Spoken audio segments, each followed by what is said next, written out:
Hello प्यारे बच्चों, कैसे हैं आप सभी। उम्मीद है आप लोग बिल्कुल बढ़िया होंगे। तो वेलकम है आपका आस्क बोर्ड के स्टडी प्लेटफॉर्म पे, जहां पे आपकी तैयारी को बिल्कुल फ्री में करवाया जाता है। तो सभी बच्चों से मेरा निवेदन है कि आप लोग क्या करिए कि जल्दी से जल्दी आप लोग क्या करिए, क्लास को ज्वाइन करिए ताकि आज का क्लास शुरू किया जाए। और आज की क्लास में हम लोग ऐसे क्या पढ़ने वाले हैं, तो आपको पता होना चाहिए कि आज की क्लास में हम लोग क्लास 12 फिजिक्स का जो चैप्टर नंबर 6 है, पार्ट 6 है, जिसका नाम है विद्युत चुंबकीय प्रेरण, है ना बाबू। इसका हमने 2 पार्ट करा रखा है 1-1 घंटे का, जिसमें सारा का सारा टॉपिक हमने क्लियर करा दिया है। अब बचा हुआ है इसमें 2 टॉपिक। पहला टॉपिक है अन्योन प्रेरण, है ना, म्यूचुअल इंडक्शन। और बाबू यहां पे याद रखना है भंवर धारा, एडी करंट। इसके बारे में हम लोग क्या करेंगे, पढ़ेंगे। बहुत ही छोटा टॉपिक है, ये छोटा चैप्टर भी है ना। ये 2 टॉपिक बहुत ही जल्दी हम लोग समाप्त कर देंगे। बहुत छोटा क्लास होगा लेकिन महत्वपूर्ण क्लास होगा। तो आप सभी बच्चों से यही निवेदन रहेगा मेरा कि फटाफट से आप लोग क्या करिएगा कि बाबू सेशन को शेयर करिएगा, और चैनल पे पहली बार आए हैं तो सब्सक्राइब करके बेल नोटिफिकेशन को ऑल पे दबा दीजिएगा। लाइक नहीं किए हैं, फटाफट से आप लोग एक बार लाइक भी कर दीजिएगा। लाइक करना बाबू बहुत ज्यादा आवश्यक है। उसके बाद से अगर आप लोग व्हाट्सएप ग्रुप में नहीं ज्वाइन है तो नंबर नोट कीजिए 9135742024। ठीक है, आप इस पे क्या करिए, व्हाट्सएप मैसेज करिए और जल्दी से जल्दी आप लोग व्हाट्सएप ग्रुप में भी ज्वाइन होने का कोशिश करिए। इसका पार्ट 3 है, जिसमें हम लोग म्यूचुअल इंडक्शन यानी अन्योन प्रेरण के बारे में पढ़ेंगे, है ना, और भंवर धारा के बारे में पढ़ेंगे। ठीक है, उसके बाद से इसका सब्जेक्टिव क्वेश्चन किया जाएगा। तो जो भी टॉपिक आपका होगा ना, सारा का सारा टॉपिक क्लियर हो जाएगा। A to Z सब्जेक्टिव का क्लास होगा उसमें। ठीक है, चलिए। और यहाँ पे जितने भी सारे बच्चे हैं, अगर पीडीएफ नोट्स नहीं लिए हैं तो आप ले सकते हैं। मात्र 499 में आपको ऑल सब्जेक्ट यानी सभी विषयों का chapter wise objective, subjective notes, ये सारी चीज बाबू यहाँ पे याद रखना है, अवेलेबल करा दिया गया है। आप ले सकते हैं प्ले स्टोर से ऐप डाउनलोड करके। बाबू छोड़िए ये सब बातें, सबसे पहले हम लोग क्या करते हैं, अपने टॉपिक को स्टार्ट करते हैं। टॉपिक हमारा क्या होने वाला है, अन्योन प्रेरण, है ना, म्यूचुअल इंडक्शन, है ना, ये हमारा टॉपिक होने वाला है। तो इससे पहले हमने क्या पढ़ाया, पिछले पार्ट में हमने क्या पढ़ाया था, आपको यहां पे याद रखना है स्वप्रेरण। बाबू स्वप्रेरण हमने क्या पढ़ाया था कि मान लेते हैं ये हमारी क्या है, कुंडली है। बाबू पहले हमने आपको बताया था स्वप्रेरण। अब स्वप्रेरण में हमने क्या बताया था कि ये हमारी क्या है, कुंडली है। ठीक है, अब ये कुंडली है बाबू, यहां पे ध्यान में रखना है कि जब ये कुंडली है तो मान लेते हैं कि हम इसमें क्या करते हैं कि विद्युत धारा देते हैं। ठीक है, इसमें क्या किया हमने बाबू, विद्युत धारा प्रवाहित किया। इसमें क्या किया हमने, आई धारा प्रवाहित किया। तो बाबू यहां पे क्या होता है, आई जब धारा प्रवाहित होता है, ध्यान में रखना है, तो अगर हम जैसे जैसे बाबू विद्युत धारा का मान बढ़ाएंगे, वैसे वैसे क्या होगा, चुंबकीय क्षेत्र भी बढ़ेगा। क्योंकि आपको पता है कि धारा का मान बढ़ाएंगे, जितना ज्यादा विद्युत धारा होगा उतना ज्यादा क्या होगा, चुंबकीय क्षेत्र भी उत्पन्न होगा। तो इस कुंडली में जितना हम विद्युत धारा बढ़ाएंगे बाबू, क्या होगा, चुंबकीय क्षेत्र का मान भी बढ़ेगा। और जितना ज्यादा चुंबकीय क्षेत्र का मान बढ़ेगा, क्या होगा, चुंबकीय फ्लक्स की संख्या भी क्या होगी बाबू, बढ़ेगी। ये आप सभी बच्चों को पता है ना। तो जैसे ही हमने क्या किया कि इसमें विद्युत धारा प्रवाहित किया, तो बाबू क्या हुआ, इसमें चुंबकीय क्षेत्र बढ़ा। चुंबकीय क्षेत्र बढ़ने के साथ साथ इसमें चुंबकीय फ्लक्सों की संख्या बढ़ी। तो बाबू इसमें क्या होगा कि इसके अपोजिट साइड में क्या होगा, एक प्रेरित धारा उत्पन्न होगी, है ना, प्रेरित धारा उत्पन्न होगी। और ये प्रेरित धारा क्या करता है कि विद्युत धारा के चलने की दिशा का विरोध करता है। यानी मान लेते हैं कि विद्युत धारा हमारा प्लस से माइनस की तरफ जा रहा है, तो जो प्रेरित धारा होगा वो क्या होगा बाबू, इसके विपरीत दिशा में होगा, क्योंकि वो उसी कारण का विरोध करता है जिससे वो उत्पन्न हुआ हो। बाबू प्रेरित धारा क्या होगा, इस दिशा में उत्पन्न होगा। यानी कहने का मतलब क्या है कि हमने जिस कुंडली में धारा प्रवाहित किया बाबू, उसी में क्या हुआ, प्रेरित धारा उत्पन्न हुआ। उसी को हम लोग क्या कहते हैं, स्वप्रेरण कहते हैं। यानी हमने जिस कुंडली में क्या किया, जिस कुंडली में हमने विद्युत धारा को प्रवाहित किया, उसी कुंडली में क्या हुआ बाबू, यहां पे याद रखना है कि यहां पे प्रेरित धारा उत्पन्न हुआ। उसको हम लोग क्या कहेंगे, तो उसे कहेंगे हम लोग स्वप्रेरण। यानी खुद में क्या हुआ बाबू, क्या हो गया, इसमें खुद में क्या हो गया, तो प्रेरित धारा उत्पन्न हो गया। यानी जिस कुंडली में हमने धारा प्रवाहित किया, इसी कुंडली में क्या हुआ बाबू, यहां पे ध्यान में रखना है कि इसी कुंडली में क्या हुआ कि विद्युत धारा उत्पन्न हो गया। उसे हम लोग क्या मतलब, विद्युत धारा हमने इसमें प्रवाहित किया तो इसमें क्या हुआ, प्रेरित धारा उत्पन्न हो गया। तो बाबू ये जो हमारा होता है ना, इसको हम लोग क्या कहते हैं, स्वप्रेरण की घटना कहते हैं। ये आप लोग क्लियर रखिएगा, इसे क्या कहते हैं, स्वप्रेरण कहते हैं। ठीक है, इतना आपको क्लियर हो गया। इतना आपको क्लियर हो गया कि स्वप्रेरण किसे कहते हैं। स्व का मतलब क्या होता है, सेल्फ इंडक्शन, यानी खुद में क्या करना बाबू, स्वप्रेरण उत्पन्न करना, है ना। जिस कुंडली में हमने धारा प्रवाहित किया उसी में क्या हुआ बाबू, प्रेरित धारा उत्पन्न हुआ, है ना, जो इसके चलने की दिशा को क्या करता है, विरोध करता है। यानी धारा इस दिशा में बह रही है तो बाबू प्रेरित धारा क्या होगा, इसके विपरीत दिशा में होगा। उसे हम लोग स्वप्रेरण कहते हैं। अब क्या है, अन्योन प्रेरण, है ना। अन्योन प्रेरण का मतलब क्या हुआ कि बाबू अगर हम किसी कुंडली में धारा प्रवाहित करेंगे ना, तो बाबू यहां पे इसके साथ साथ जो दूसरी कुंडली होगी उसमें भी क्या होगा, बाबू याद रखना है कि विद्युत धारा उसमें क्या है, चुंबकीय फ्लक्स में परिवर्तन के कारण उसमें विद्युत धारा प्रवाहित होने लगेगा, है ना। यानी कहने का मतलब यहां पे सबसे पहले आप लोग डेफिनेशन पढ़िए ताकि आपको क्लियर हो जाए। बाबू जब एक दूसरे के निकट रखी दो कुंडलियां, तो सबसे पहले हमने क्या किया कि ये दो कुंडली बना लिया, ये हमने क्या किया बाबू, दो कुंडली बना लिया। ध्यान में रखिएगा, यहां पे हमने क्या किया कि दो कुंडली बना लिया, ठीक है। अब ये कुंडली जो है ना, इस कुंडली में हम लोग क्या करेंगे कि गैल्वेनोमीटर को रखेंगे। इस कुंडली में हम क्या करेंगे, गैल्वेनोमीटर बनाएंगे। इस कुंडली में हमने क्या किया, गैल्वेनोमीटर बना दिया, इसका विक्षेप हमने इस प्रकार से कर दिया, ठीक है। सबसे पहले आप लोग समझिएगा, ठीक है।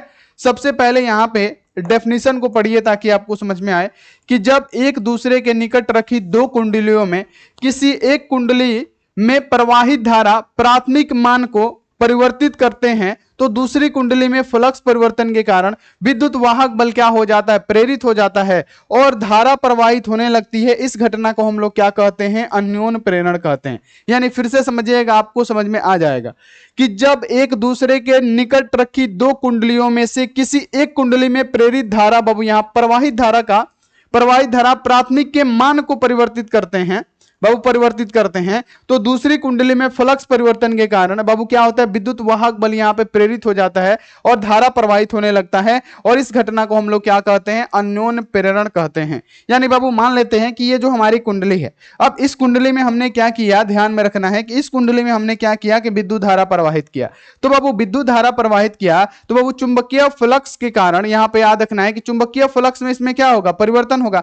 यानी क्या होगा कि जब हम क्या करेंगे बाबू, अपेक्षित कराएंगे तो इसमें विद्युत धारा प्रवाहित होगा, तो बाबू चुंबकीय क्षेत्र उत्पन्न होगा। अब जब हम विद्युत धारा के मान को अप डाउन करेंगे बाबू, तो ये क्या होगा, चुंबकीय फ्लक्स में परिवर्तन होगा। तो इसमें क्या होगा, चुंबकीय बल रेखाएं क्या होंगी, इस प्रकार से निकलेंगी। इस प्रकार से क्या होगा, चुंबकीय बल रेखाएं प्यारे बच्चों क्या होगा, निकलेगा।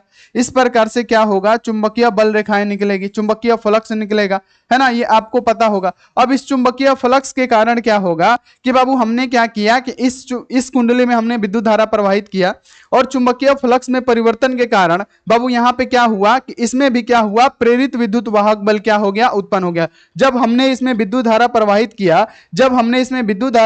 किया, तो प्यारे बच्चों क्या हुआ, चुंबकीय क्षेत्र उत्पन्न हुआ। जब चुंबकीय क्षेत्र उत्पन्न होगा तो बाबू क्या होगा, चुंबकीय फ्लक्स निकलेगा। चुंबकीय फ्लक्स में जब परिवर्तन होगा तो बाबू इसमें से जब चुंबकीय फ्लक्स निकलता है तो इस कुंडली में क्या होता है, प्रेरित विद्युत धारा क्या हो जाता है, उत्पन्न हो जाता है।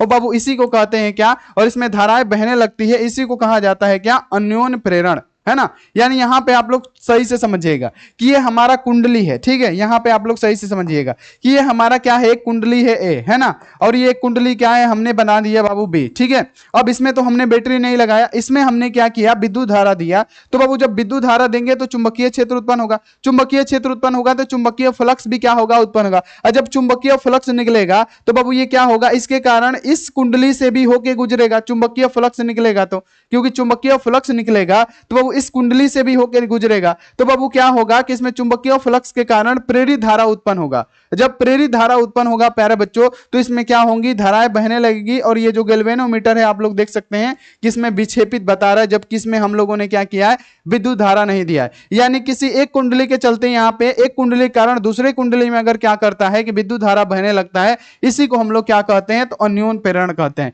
यानी जब एक दूसरे के निकट रखी दो कुंडलियों में से किसी एक कुंडली में प्रवाहित धारा प्राथमिक के मान को परिवर्तित करते हैं, यानी धारा के मान को परिवर्तित करते हैं, तो चुंबकीय फ्लक्स में भी परिवर्तन होगा। और चुंबकीय फ्लक्स में परिवर्तन के कारण क्या होगा कि ये जो कुंडली है ना, अब इसमें चुंबकीय फ्लक्स परिवर्तन होगा तो इसमें एक प्रेरित विद्युत धारा उत्पन्न होगा, और ये क्या करेगा प्यारे बच्चों, इसमें प्रवाहित धारा होने लगेगी, यानी धारा का प्रवाह होने लगेगा, है ना।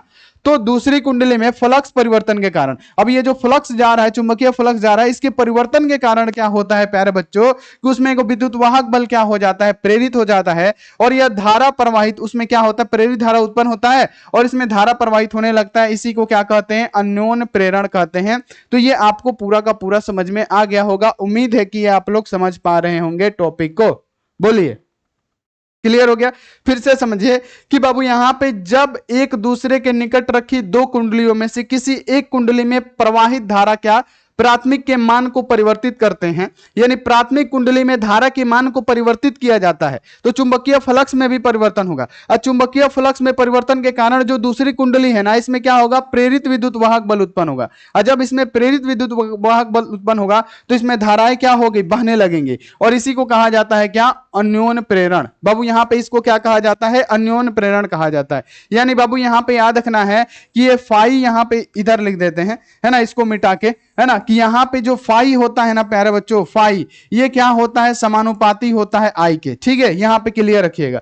अब बाबू फाई है तो फाई समानुपाती हटेगा, इक्वल टू लगेगा, यहां पे हम लोग क्या लिखेंगे, एम आई। ठीक है, तो यहां पे हमारा हो गया एम आई, यानी यहां पे हम एम का मान निकालेंगे तो क्या होगा, फाई बटे यहां पे आई हो जाएगा, और ये एक हमारा क्या निकल गया, फॉर्मूला निकल गया। तो ये बाबू आपको ध्यान में रखना है कि एम इक्वल टू क्या होता है, फाई बटे में आई, इसे हम लोग क्या कहते हैं बाबू, क्लियर रखिएगा, है ना, तो हम लोग अन्योन प्रेरकत्व कहते हैं। अब बाबू इसका एक और फॉर्मूला होता है, जब हम क्या करते हैं कि ये क्या है हमारा, फाई इक्वल टू क्या है प्यारे बच्चों, एम आई है, फाई इक्वल टू क्या है, एम आई है।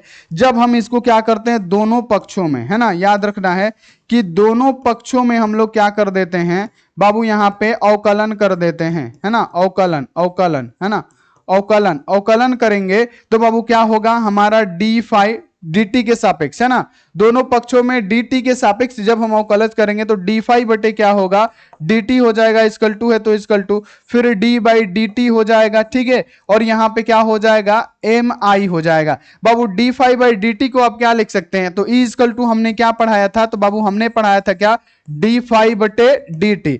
यानी बाबू याद रखना है कि यहां पे कि जो हमारा यहाँ पे याद रखना है कि जब कुंडली में यहाँ पे क्या किया जाता है कि विद्युत धारा प्रवाहित किया जाता है तो उत्पन्न विद्युत वाहक बल क्या होता है प्यारे बच्चों, फ्लक्स में परिवर्तन के दर के बाबू बराबर होता है। यानी हम लोग क्या लिख सकते हैं, d phi by d t को हम लोग क्या लिख सकते हैं, ई लिख सकते हैं। तो यहाँ पे क्या लिखेंगे बाबू, ई लिखेंगे। ई इक्वल टू क्या होगा, तो बाबू यहाँ पे एम जो है क्या होता है, कांस्टेंट होता है, बाहर आ जाता है, तो हम लोग एम लिख सकते हैं। उसके बाद से हमारा क्या हो जाएगा, डी आई बटे क्या हो जाएगा, डी टी, और ये एक फॉर्मूला यहाँ पे आपका रेडी हो गया, है ना। तो ये आप लोग ध्यान में रखिएगा, ये फॉर्मूला आपसे क्वेश्चन पूछे जा सकते हैं ऑब्जेक्टिव में। ठीक है, तो ये आप लोग लिख दीजिएगा, चाहे आपसे पूछा जाएगा ना कि अन्योन प्रेरण क्या है, तो इसका आप लोग क्या कर सकते हैं, डेफिनेशन बता सकते हैं। ठीक है, तो ये आप लोग क्लियर रखिएगा। ठीक है, क्लियर हो गया। तो ये है हमारा क्या, अन्योन प्रेरण, है ना। ठीक है, क्लियर हो गया, ये हमारा है अन्योन प्रेरण। तो अन्योन प्रेरण आपको पूरा का पूरा समझ में आ गया होगा। अब बाबू यहां पे आते हैं भंवर धारा। भंवर धारा क्या होता है ये आप लोग समझिएगा। भंवर धारा क्या है, तो वो भंवर धारा किसे कहते हैं, सबसे पहले यहां पे याद रखना है कि कोई यहां पे क्या है, सबसे पहले यहां पे डेफिनेशन पढ़िए तब आपको समझ में आएगा। ठीक है, सबसे पहले कि जब हम धातु के किसी टुकड़े को परिवर्तित चुंबकीय क्षेत्र में रखते हैं, तो बाबू यहां पे क्या करना है, एगो धातु का टुकड़ा लेना है। ये हमारा क्या है, एगो धातु का टुकड़ा है। क्या है बाबू, एक धातु का टुकड़ा है ना। ये एक धातु का टुकड़ा है जिसको हम लोग क्या करना है, चुंबकीय क्षेत्र में रखना है। बाबू चुंबकीय क्षेत्र को हम लोग एक्स से भी दर्शाते हैं, है ना, इसको हम लोग क्या करते हैं, एक्स से भी दर्शाते हैं। ये क्या है, हमारा चुंबकीय क्षेत्र है। ठीक है, जब धातु के टुकड़े को चुंबकीय क्षेत्र में रखा जाता है तो फ्लक्स में परिवर्तन के कारण इस बाबू धातु के टुकड़े में धाराएं उत्पन्न हो जाती हैं, और वे धारा इस प्रकार से उत्पन्न होती है कि लगता है कि जैसे जल में भंवरें उत्पन्न हुई हो, उस प्रकार से क्या होता है कि इसमें धाराएं उत्पन्न होती है, जिसे हम लोग क्या कहते हैं बाबू, तो जिसको हम लोग कहते हैं, ध्यान में रखना है, तो इसको हम लोग ईडी करंट भंवर धारा के नाम से जानते हैं। यहाँ पे ये हमारा क्या है, ये जो क्रॉस है ना, ये चुंबकीय क्षेत्र को दर्शाता है। ये जो क्रॉस है क्या दर्शाता है, तो चुंबकीय क्षेत्र को दर्शाता है। ठीक है बाबू, सबसे पहले डेफिनेशन पढ़िए कि जब हम धातु के किसी टुकड़े को परिवर्तित चुंबकीय क्षेत्र में रखते हैं, है ना, परिवर्तित चुंबकीय क्षेत्र में रखते हैं, तो उसमें बद्ध चुंबकीय फ्लक्स में परिवर्तन होता है, जिसके कारण संपूर्ण आयतन में प्रेरित धाराएं उत्पन्न होती है। चूंकि यह धारा जल में उत्पन्न भंवर धारा की समान होती है, इसीलिए इसे क्या कहा जाता है, भंवर धारा कहा जाता है। सिंपल सी बात है, सबसे पहले लिखिएगा कि जब हम किसी धातु के टुकड़े को परिवर्तित चुंबकीय क्षेत्र में रखते हैं, यह हमारा क्या है, चुंबकीय क्षेत्र है। ठीक है, एक्स जो होता है चुंबकीय क्षेत्र को प्रदर्शित करता है। तो जब हम किसी धातु के टुकड़े को, ये क्या है, धातु का टुकड़ा है, इसको चुंबकीय क्षेत्र में बाबू क्या रखते हैं, तो बाबू चुंबकीय फ्लक्स में परिवर्तन होने के कारण इस बाबू यहाँ पे धातु के टुकड़े में क्या होता है, को प्रेरित धारा उत्पन्न होती है। और ये जो प्रेरित धारा उत्पन्न होती है इस प्रकार उत्पन्न होती है कि मानो कि जैसे जल में भंवरें उत्पन्न होती है ना, इस प्रकार से ये धाराएं क्या होती हैं, उत्पन्न होती है। इसलिए इसको कहा गया बाबू क्या, भंवर धारा। ठीक है, क्लियर रखिएगा इस बात को, है ना, कि जब किसी धातु के टुकड़े को, ये क्या है हमारा, कोई धातु का टुकड़ा है, यहां पे ध्यान में रखना है, ये क्या है हमारा धातु का टुकड़ा है। जब किसी धातु के टुकड़े को हम चुंबकीय क्षेत्र में क्या करते हैं प्यारे बच्चों, रखते हैं, तो उसमें बद्ध चुंबकीय फ्लक्स क्या होता है, इसमें बद्ध चुंबकीय फ्लक्स परिवर्तित उत्पन्न हो जाता है। जिसमें क्या होता है प्यारे बच्चों कि जब बद्ध चुंबकीय फ्लक्स उत्पन्न होता है जिसके कारण इसमें प्रेरित धाराएं उत्पन्न हो जाती है। और ये धाराएं इस प्रकार से उत्पन्न होती है कि समझिए कि जैसे पानी में भंवरें उत्पन्न होती है ना, उसी प्रकार से इसमें क्या होता है कि धातु के टुकड़े में क्या होता है, को धारा उत्पन्न होता है जो भंवर के समान उत्पन्न होता है। इसीलिए इसको क्या कहा गया, भंवर धारा कहा गया, इसे एडी करंट कहा गया, है ना। और ये क्या करता है, ऊर्जा का ह्रास करता है, ऊष्मा को ऊर्जा में परिवर्तित करता है, ये इसका नुकसान है, ये आप लोग याद रखिएगा। अब आगे बढ़िए यहाँ पे बाबू, ध्यान में सबसे पहली बात रखिएगा कि इसका प्रयोग किन किन जगहों पे किया जाता है, भंवर धारा का प्रयोग। तो आप लोग साफ साफ लिखिएगा, जो भंवर धाराएं है ना, भंवर धारा का जो प्रयोग होता है, प्रेरण भट्ठी में किया जाता है, विद्युत ब्रेक में किया जाता है, इन सब सारी जगहों पे क्या किया जाता है, भंवर धारा का उपयोग किया जाता है। तो ये एक छोटा सा टॉपिक है। बाकी भंवर धारा का प्रयोग विद्युत ट्रेनों में, इलेक्ट्रिक ब्रेक में कैसे किया जाता है, प्रेरण भट्ठी में कैसे किया जाता है, ट्रांसफार्मर की क्रोड को परतदार क्यों बनाया जाता है, ये सारी चीजें जो डिस्कस करेंगे ना सब्जेक्टिव में डिस्कस करेंगे, ये आप लोग ध्यान में रखिएगा। अभी ये हमारा 15 मिनट का कुछ क्लास है ना, तो आप लोग क्या करिए, फटाफट से लाइक कर दीजिए और चैनल को जल्दी से जल्दी सब्सक्राइब कर दीजिए। और जब इसका सब्जेक्टिव क्वेश्चन कराएंगे तब आपको पूरा का पूरा सब चीज यहाँ पे क्लियर होगा। अभी तो पूरा हो ही गया, लेकिन सब्जेक्टिव में और भी चीजें क्या होगी, क्लियर हो जाएगी। ठीक है, तो आप लोग क्या करिए बाबू, अपना ध्यान रखिए और मन लगा के पढ़ाई करते रहिए। Take care and bye.